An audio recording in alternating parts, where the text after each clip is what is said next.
Hello বন্ধুরা, বাইকুর আইডিতে তোমাদের সবাইকে স্বাগত। যদি নতুন হয়ে থাকো চ্যানেলটা অবশ্যই সাবস্ক্রাইব করে দিও।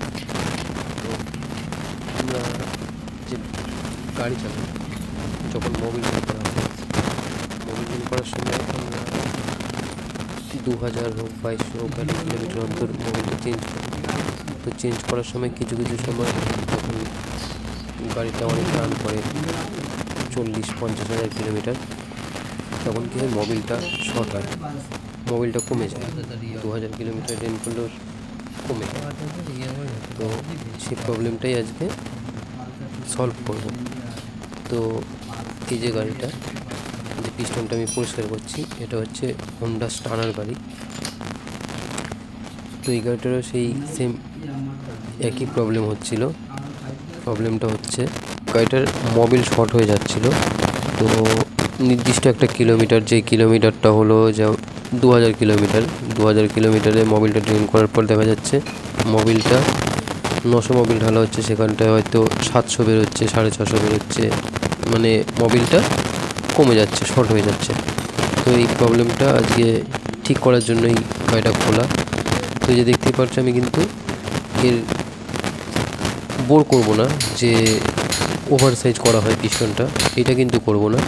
এতে আমি কি করব, অরিজিনাল যে পিস্টন রিং হয় সেই রিংটা দিয়ে পিস্টনটা ফিটিং করে আমি মোবিল শটের যে প্রবলেমটা আছে সেটা ঠিক করব। এই যে হেড দেখছো, হেডটাকেও খুলে পালিশ করতে হবে। তো দেখো, এর গ্যাপ কিন্তু একদম সেম সেম আছে।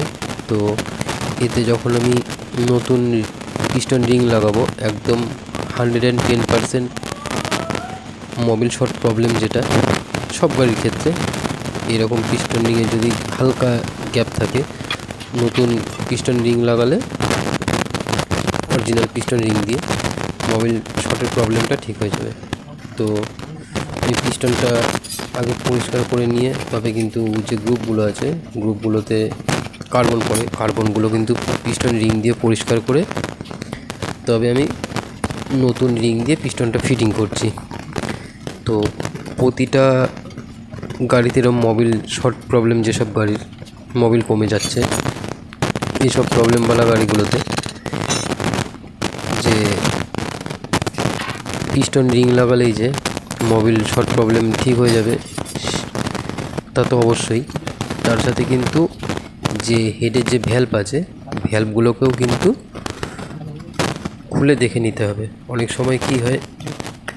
সময় কি অন্তত 30-40 হাজার কিলোমিটার চললে ভ্যালভটাকে আবার নতুন করে, খারাপ হয়ে গেলে ভ্যালভ চেঞ্জ করে দিতে হয়। আর যদি ভ্যালভ ভালো থাকে তাহলে সিট করাতে হয়। কিছু কিছু গাড়ির ক্ষেত্রে, যেমন বাজাজের ক্ষেত্রে, ভ্যালভ খোলা মানে ভ্যালভ চেঞ্জ, কারণ তার বাজাজের যে ভ্যালভগুলো হয়, ভ্যালভের থিকনেসটা খুবই কম থাকে। এদিকে ইয়ামা, হন্ডা, হিরো এসব গাড়িগুলোর চলে যায়, টিভিএস এসব গাড়িগুলোতে চলে যায়। তো এর যে হেডে কিন্তু যে গাড়ির সাথেকার যে ভ্যালভ ছিল, সেই ভ্যালভ দিয়েই হয়ে গেছে, ভ্যালভটা খারাপ হয়নি। তো চলো এবার আমি ভ্যালভটাও ফিটিং করি। আর যখন হেডটা খোলা হবে, অবশ্যই দেখে নিতে হবে যে গাইড আছে, ভ্যালভের যে গাইড, যেখানটা ভ্যালভটা খেলে, সে গাইডে কোনো ক্র্যাক আছে কি। যদি ক্র্যাক থেকে থাকে, সামান্য চুল ক্র্যাক থাকলেও কিন্তু মোবিল শর্ট করে দেবে। তো এই জিনিসটা দেখে নিতে হবে। আবার দেখা গেল ভ্যালভ কোনো ফাটা নেই, ক্র্যাক নেই, কিছুই নেই, যে যেখানে ভ্যালভটা যে গাইডের মধ্যে খেলে, গাইডের ক্লে যদি বেশি হয়ে থাকে, তাহলেও কিন্তু মোবিল শর্ট হয়ে যাবে। তো এই জিনিসগুলো দেখে ফিটিং করতে হবে, এই জিনিসগুলো দেখে নিতে হবে। তো চলো আমি হেডটা ফিটিং করি। হেডটা ফিটিং করার পর অল টোটাল যে গাড়ির কাজটা, মোবিল শর্টের যে প্রবলেমটা একদম পিওর 110% ঠিক হয়ে গেছে, সেই জিনিসটাই দেখাবো। তো হেডটা ফিটিং করে নিই। হেডটা ফিটিং করার পরে কিন্তু আমি নতুন হাফ কিট দিয়ে, মানে cylinder gas kit, head gas kit সব দিয়ে ফিটিং করব। তো তো চলো দেখতে থাকো। যদি ভিডিওটা ভালো লেগে থাকে অবশ্যই লাইক করো, কমেন্ট করো।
তো এই যে সিলিন্ডারটা বসিয়ে নিয়েছি পিস্টন রিং, নতুন পিস্টন রিং দিয়ে ফিটিং করে।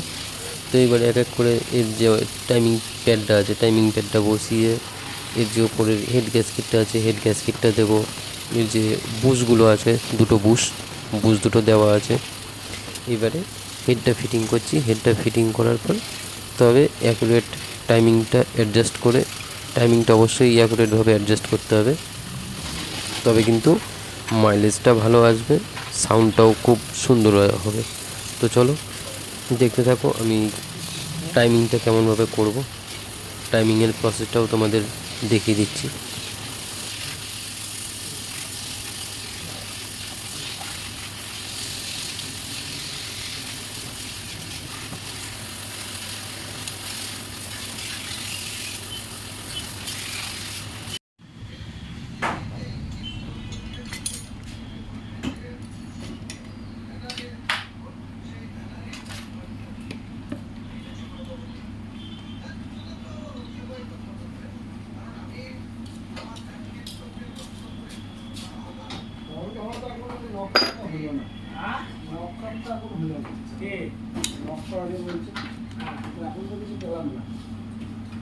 বৃষ্টিতে ভেজে দাও।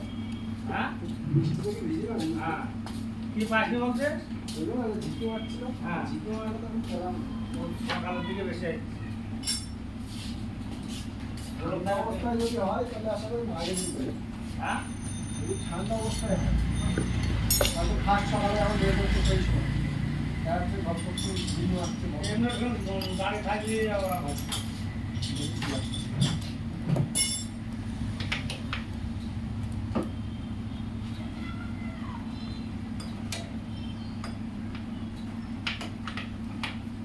সকালে ঠান্ডা অবস্থা হবে, মাইলেজটা গাড়ি খুব ভালো হবে।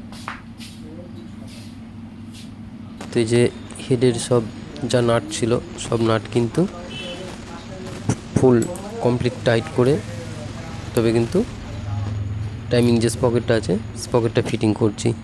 তো টাইমিং চেন স্পকেটটা ফিটিং করছি, টেনশনারটা ছেড়ে গেছিলো, টেনশনারটা ফের টাইট করে নিলাম।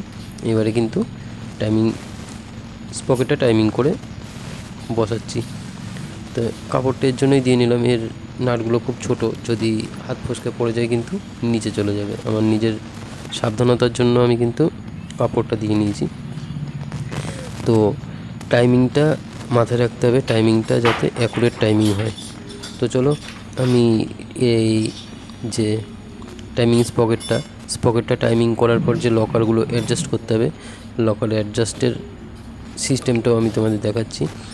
আমি সাধারণত লকার যখন আমি অ্যাডজাস্ট করি, অ্যাডজাস্ট করার সময় ফিলার গেজ দিয়ে করলে তো অবশ্যই ভালো হয়, কিন্তু আগে করা হতো ফিলার গেজ দিয়ে, বাট এখন করা হয় না। কারণ কি, এটা হাতে অ্যাডজাস্টমেন্ট চলে এসছে, এই মাপে রাখলে মানে লকার থেকে ট্র্যাপিটের কোনো আওয়াজ আসবে না, প্লাস মাইলেজও ভালো থাকবে।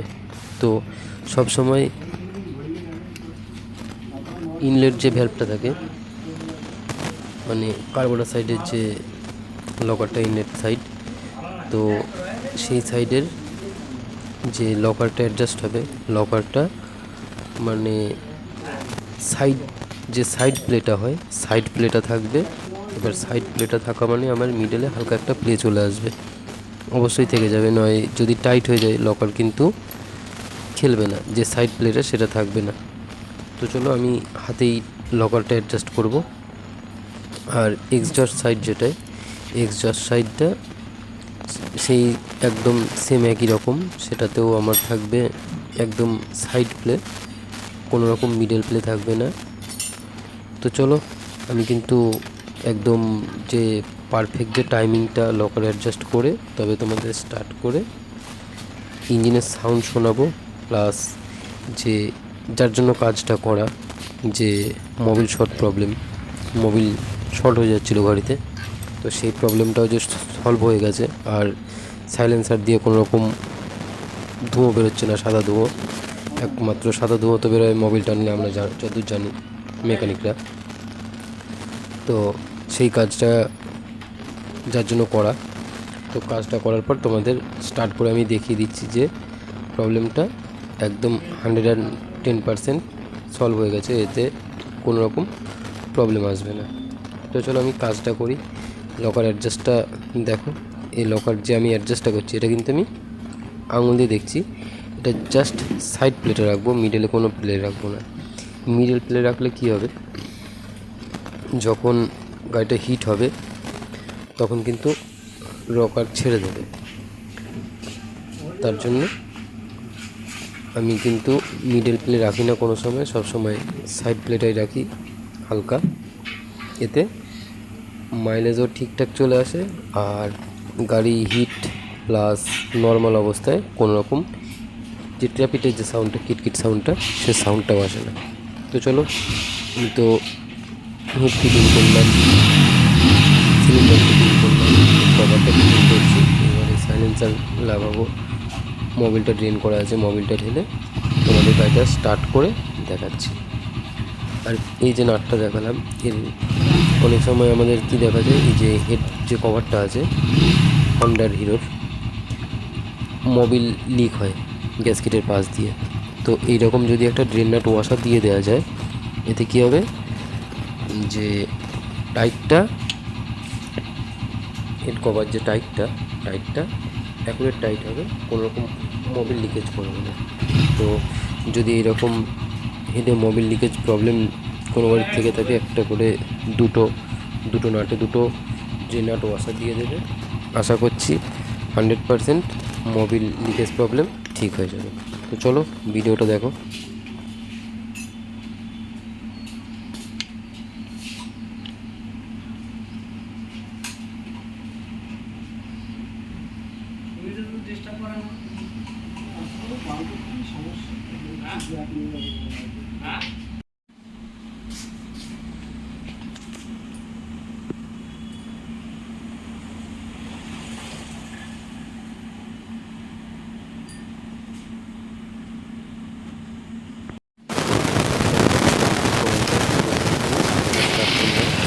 করার পর গাড়ি থেকে কোনো রকম সাইলেন্সার দিয়ে ধুঁয়ো বেরোচ্ছে, সাদা ধুঁয়ো বেরোবে। এই সাইলেন্সারের ভিতর যে মোবিলটা টেনেছে সাইলেন্সারের ভেতরে রয়েছে, তো যখন গাড়িটা হিট হবে, সাইলেন্সারটা খুব হিট হবে, তখন ওটা একটু বেরোবে। তো 3 4 সপ্তাহ এর বেশি বেরোবে না। এটা দেখতেই পাচ্ছ কোনো রকম কিন্তু সাদা ধুয়ো মারছে না, কারণ আমার কাজটা কিন্তু একদম 100% পারফেক্ট হয়েছে। তো চলো আজকের ভিডিওটা এই পর্যন্তই।